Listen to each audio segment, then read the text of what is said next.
Hello, I'm Richard Gisbert, and you're at The Listening Post. This week, only a few fleeting images document the brutality. Syria, on the outside looking in. The activists keeping the story alive from beyond the country. Pakistan, the government tries to stem the flow of news coming out of Osama bin Laden's old neighborhood. There are impersonators everywhere. On Twitter, there's a fake account in bin Laden's name. And the fake Obama rapping on the real Osama. It's lights out for the hide-and-seek champion. In our web video of the week. Navy SEALs stashed inside left their heads spinning, then flew off in the night screaming, duh, winning. With each new uprising, the season of Arab revolutions grows more and more difficult to cover. From Tunisia to Libya to Bahrain and now in Syria, government clampdowns on the media have become more methodical and often more violent. In one respect, journalists trying to report on Syria are emulating work done elsewhere. They're relying on amateur phone video and trying to verify news developments when they can. What sets the story in Syria apart, though, are the online activists working outside the country. Because so many reporters have been kicked out of Syria or taken into custody, activists outside Syria are playing a central role in the coverage. They're monitoring what's happening on the inside and spreading that news online. We begin this week not in Damascus, but in Beirut, London, and Chicago, with the journalists shaping the coverage of this story and who, from a distance, represent an existential threat to the Assad government.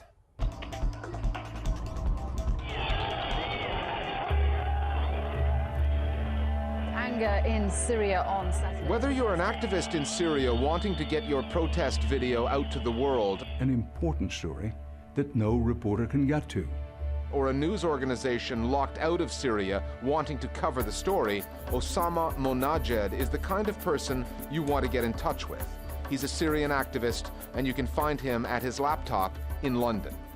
Well, since this whole revolution started, we knew the central role of media if you want this whole thing to succeed.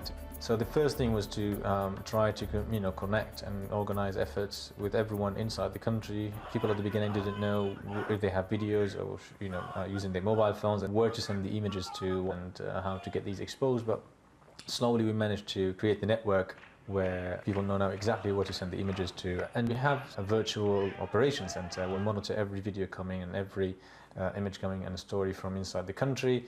And it's been verified and then fed to international media and disseminated back into the country. So everyone in the country knows what happens in every corner. We get hundreds of media requests every day from major to minor media outlets from across the globe. Now they're saying, watch out. Is this a desperate PR stunt? We've been liaising with these media outlets on daily basis. The activists driving the protests and the media outlets trying to cover them have learned a lot since the winds of change first started blowing through the Arab world. But so too have the governments they are trying to take down. Syria is a much closed dictatorship than Egypt or Tunisia. It's a much more repressive regime than those countries. But yes, they picked up a lot from the experiences of Egypt, Tunisia, and also Libya. And the main lesson they've learned is not to let the media in the first place. Because once the journalists are in, they can travel, they can see, they can ask people, they can capture very important footage. Clearly, the Assad regime saw that if they are going to get ahead of the curve on this, they're going to have to use pretty massive violence and pretty massive police tactics and intelligence tactics. So if anything, the other examples that came before really, I think, helped to make the decision for the regime of whether it was going to proceed in a very hard stick direction or take a softer line. In a way, I want to say they did not learn the real lesson that you cannot really shut down these voices, but of course it is to be seen. We'll see how the story develops, and we will learn a new lesson from Syria, whether a government crushing the opposition and the voices of opposition and the voices of dissent, whether that will help or not. I think other countries are observing what's happening in Syria right now to see if that is the way to go. The Assad regime tells its side of the story to a select few foreign outlets. The president granted an interview to the Wall Street Journal, and the authorities allowed New York Times reporter Anthony Shadid in briefly. And it leans heavily on Syrian media outlets the state either owns or effectively controls. Well, All media in Syria is essentially state-owned, except for example, one TV station as well as one newspaper, but they're more or less state-controlled, state-influenced, if not directly state-owned. They have a number of different media outlets. They are using all of those outlets very vigorously to get their narrative out and to undercut the narrative of the other side. We've seen the same in Egypt up until the fall of Mubarak. We've seen the same thing in Tunisia up until the fall of Ben Ali, trying to give the impression that everything is okay. But like any other state media, it is to be viewed with a grain of salt. You know, people do not trust state media in the Arab world. They are using propaganda techniques. I mean, it's Stalinist, Cold War type propaganda that no one trusts, no one believes in. And the thing that they do not know or realize is that people convert anything they hear in the state national media 180 degrees, then they digest it. There is one Syrian opposition channel, Barada TV, which beams its signal in by satellite from London. But its credibility was not enhanced by a recent WikiLeaks story quoting U.S. diplomats saying the channel has been partly funded by Washington. A lot of what Barada TV is putting out there may be true, but you've also got to realize that, you know, they have a particular funding source. That also has lent some credence to the Syrian government's claims of sort of outside conspiracies and external meddling. When it turns out, you know, we know from WikiLeaks cables that a bunch of these guys are actually funded by the Americans. Well, the WikiLeaks cables reveal essentially glorified tito-tato from the US Embassy in Damascus. What is true is that Barda TV received just less than $1 million from a US-based NGO which promotes democracy and independent media around the world and not just in the Middle East region. That much is true. And like Libya, Egypt, and others before it, Syria has also denounced Al Jazeera's coverage. Sana'a, the state-run news agency, reported pro-government students picketed Al Jazeera's offices over misleading practices by the channel.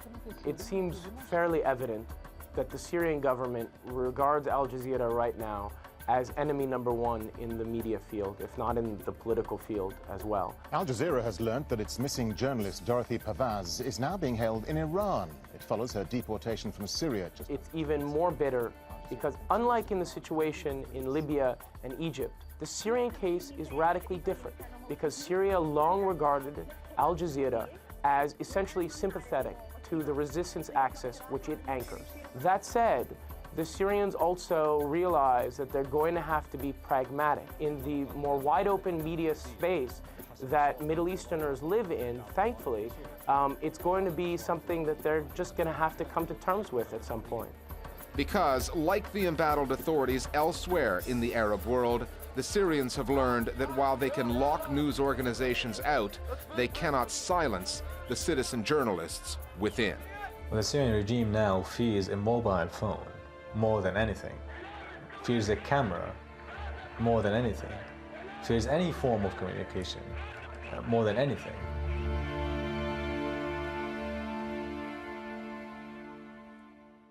Our Global Village voices now on the coverage of the story in Syria.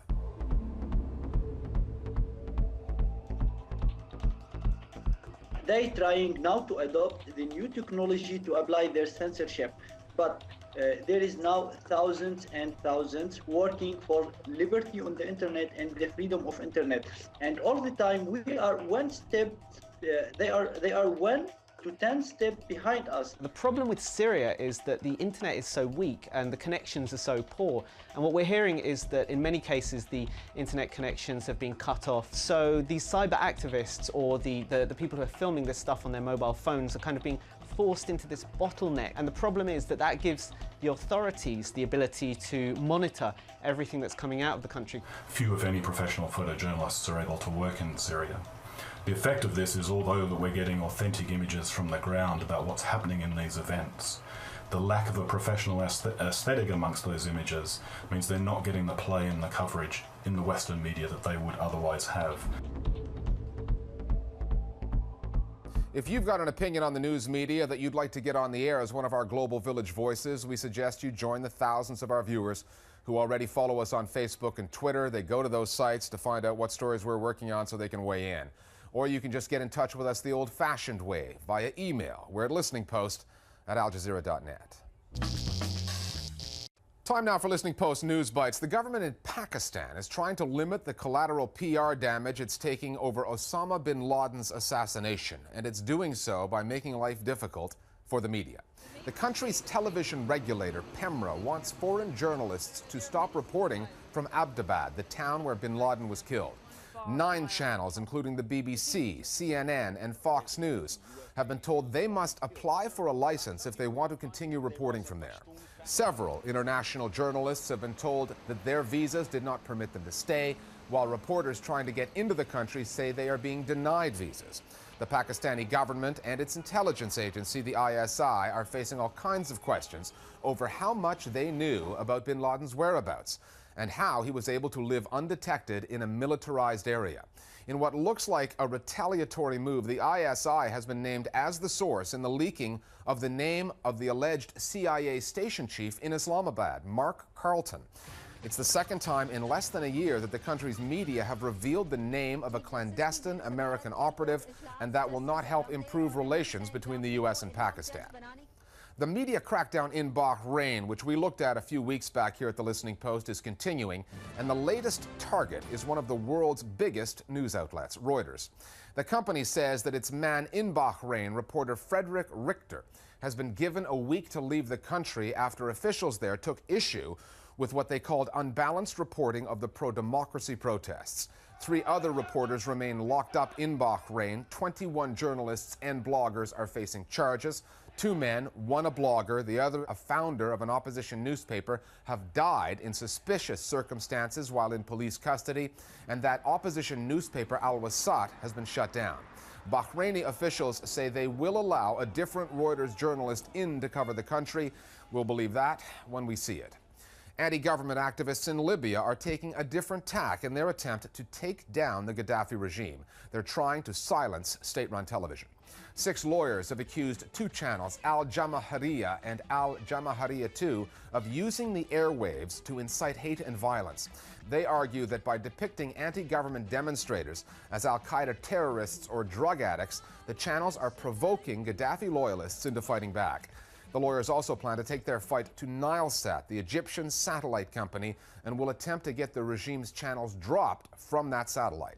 The United States, meanwhile, has placed Libya's Jamahiriya Broadcasting Corporation on its sanctions list, making it illegal for Americans to do business with those channels. The news coverage of the bin Laden assassination was confusing enough, what with all those conflicting statements coming from the White House on whether their target was armed or shielded. Now there's a photoshopping angle to this story. This is the photo that readers of the U.S.-based Yiddish-language daily Der Zeitung and magazine Der Woche were shown of the Situation Room on the night bin Laden was killed. Now compare that with the original and you'll see that 2 women, Secretary of State Hillary Clinton and Director for Counterterrorism Audrey Thomason, have been removed. That decision was taken to keep in line with Orthodox Jewish laws that forbid the publication of photos of women. One of the publication's editors said he was sorry if their photoshopping was seen as disparaging to women and that it was, quote, in no way meant to relegate them to a lower status, unquote. Now, those editors may have followed the laws of their faith, but they broke the rules of a more immediate authority, the U.S. government, which clearly stipulates on its Flickr page the source of that image, that photographs may not be manipulated in any manner. 5 years ago, the microblogging website Twitter was launched into the social networking space. There's something about communicating with 140-character messages that resonated with the online community, and the site took off. It's more than just a self-promotional tool for attention-seeking celebrities. Twitter is now playing an important role in the coverage and distribution of breaking news stories. But within this microblogging phenomenon, there's a growing trend: fake Twitter accounts. Fraudsters impersonating real celebrities, politicians, even corporations are making mischief and scoring political points. Twitter has said that impersonation violates its terms of service, that it takes this issue very seriously, but it's not clear what the site can do about it. The Listening Post's Nick Muirhead now on fake Twitter accounts and how in some cases the fraudsters seem to be more real than the people they're impersonating. If you believe everyone is who they claim to be on Twitter, then you'd think that the Queen of England relishes a bacon sandwich. Former US President George W. Bush has been busy, which is why he hasn't Twittered in a while. And Osama bin Laden thought there were more people following him on Twitter than in the US Army. The truth is, none of them really said that. I would be very, very complimented if someone pretended to be me, because it shows that you have value. It shows that people care about you. It says that Twitter has become a mature medium where you have a section of the market now that is parody, that is satire. And it was satire that really brought home the impact of Twitter for high-profile American politician Rahm Emanuel. It really came to my attention when a number of people emailed and or called and said, "You gotta be, what are you doing?" And I said, "What do you mean, what am I doing?" Last year, Emanuel left his job as President Obama's chief of staff to campaign in Chicago's mayoral elections. Like any media-savvy American politician, he set up an official Twitter account. But he had some competition. I'm from Chicago. Joining me in his first national TV interview, Dan Sinker, the man behind the fake Twitter account @Mayor Emanuel. Chicago-based journalism professor Dan Sinker was channeling his inner Emanuel on the site. The tweets were sharp, aggressive, and offensively profane, much more like the real Rahm Emanuel than the real Rahm Emanuel's account. And then we followed it regularly. That's how it came to my attention. A number of people took it seriously. Well, seriously, or at least thought it was close enough to my voice, old voice. Yeah, oh yeah, sure. Voice.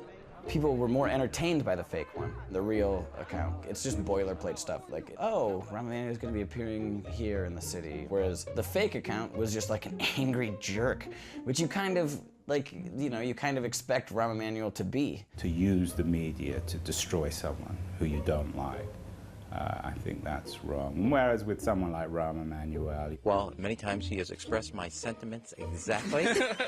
You're having fun with a caricature of who he really is, and I'm sure he's not that bothered. Politicians may be easy targets for Twitter comics, but they're by no means the only ones falling victim to this growing trend. Darth Vader has a fake Twitter account. Michael Jackson tweets from beyond the grave. And those of you looking for a satirical slant on real news, someone's pretending to be that right-wing American news agency.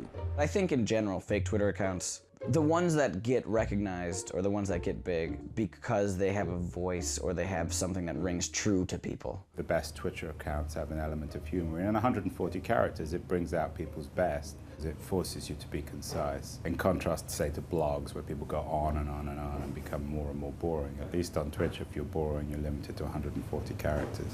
Twitter impersonators aren't just playing the new medium for laughs. Take BP Global PR, created by California-based comedian Josh Simpson. He said he set up the account to counterspin the petroleum giant's media double talk over last year's oil spill in the Gulf of Mexico. I think the environmental impact of this disaster is likely to have been very, very modest. It had been a month, and you know, we were all watching that footage every day of the oil spewing into the ocean, and BP were saying that it was 5,000 gallons a day, and my knowledge of a milk carton, there's enough for me to know that that was not 5,000 gallons a day. The more I learned when I went to New Orleans and talked to people, the more I realized my instinct that they were spinning things was right, and to a degree I'd never imagined. At least 56,000 barrels a day, possibly as many as 84,000. We went from being very jokey to realizing our best tweets were in PR speak. Our best tweets were the ones that could actually be confused with actual BP tweets. So, like Mr. Emanuel, execs at BP quickly try to distance themselves from the feed. But, unlike Mr. Emanuel, it didn't pan out that well for them.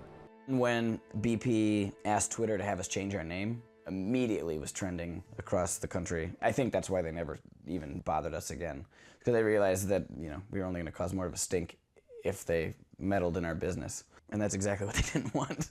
Twitter itself is supposed to be a subversive force in media and in culture, which in some senses it is. What's ironic is that it seems as if much of the subversion lies in fiction, lies in irony.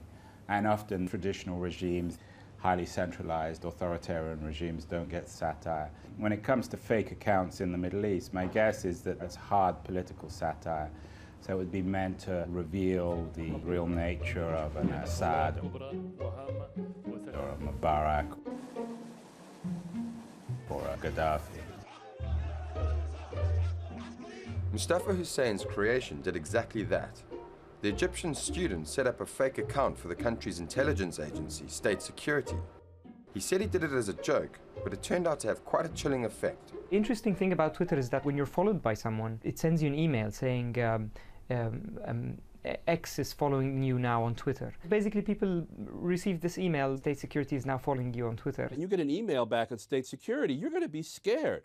I mean, it's the paranoia level, particularly because of the history of the regime and regimes like it, has heightened people's fear level. It might be actually quite insensitive for people who might have been tortured by the State Security in retrospect. But the next day, I just came out with the information that this is a fake account. At 140 characters, Twitter is media writ small, but the characters behind all the fake accounts bring a major edge to the world of microblogging. I actually think that the fake accounts add to the value of Twitter. It shows that you can have a lot of fun. I think the danger of Twitter is we take it too seriously, because it's a 140 character public instant messaging platform, which is taken off. That's all it is. Spin in our media and in our culture gets a voice. And it's, to me, just totally unacceptable. And I think with Twitter, you know, you can kind of cut through the BS in a way. Because it's a lot easier to say what you're really thinking when you tweet it as someone else. More Global Village voices now on the fake tweeting phenomenon. Fake Twitter accounts are so funny because they exaggerate the traits that people or organizations are perceived to have. And it takes the messages that they might want to send in their official Twitter accounts and it twists them in an exaggerated and humorous way, so that even if people might know that the account is fake, they might then reflect back on the actual account that's being parodied and think that it has those traits. My favorite fake Twitter accounts are those that are particularly creative. The Libyan State TV account is a great example of this, and of course I also really like any of those that are making fun of world leaders. I also thought that the BP Global PR was an excellent, timely, and funny fake Twitter account. Generally, as long as a person is clear that their account is a parody, then it's all in good fun. Finally, every time America elects a new president, a small industry crops up consisting of comedians trying to cash in by impersonating the new man in the White House. The best Obama impersonator we've seen goes by the name Alphacat, real name Iman Crossan. He's an American actor, impersonator, dancer, and singer who puts all of his talents to use in our web video of the week. It's his alternative rap version of the president announcing the death of Osama bin Laden, and it's approaching 3 million hits on YouTube. We'll see you next time at The Listening Post. Let's go. My fellow Americans, I'm here and I'm happy to say that we can celebrate on this momentous day. Now, look, let me be clear, Osama bin Laden, we caught him and he's out of here. It's lights out for the hide-and-seek champion. We found him hiding in a dusty-looking mansion. So we sent a team, and they rolled up on his mans and him and sent him nighty-night with a permanent justice-laced Ambien. Our intelligence is fly. They put in a lot of work, using all resources. Shouts out to Google Earth. Watch for months like an eagle eyeing a rat in the dirt. Then returned the favor, brought terror right to his own turf. Team 6 showed up in choppers, it was so cash. Lit his house with red dots like it had a rash. Navy SEALs stashed inside, left their heads spinning, then flew off in the night screaming, duh, winning. Some members of Al-Qaeda just won't admit it. They don't believe we got it. They say it's not legit. They get nervous because they know they took a major hit. They own that Donald Trump. They want to see the death certificate. Pakistan's ambassador's mad. He can have a seat. How you not know bin Laden was living right down the street? We went down low and did it my way. We so excited and it ain't even Friday. America, we won the battle, but the war is still on. We'll fight for our freedom with our flag flying strong. That's all I gotta say. I'm heading back to the Situation Room. Oh, that'll be 2 terms, please. Thank you.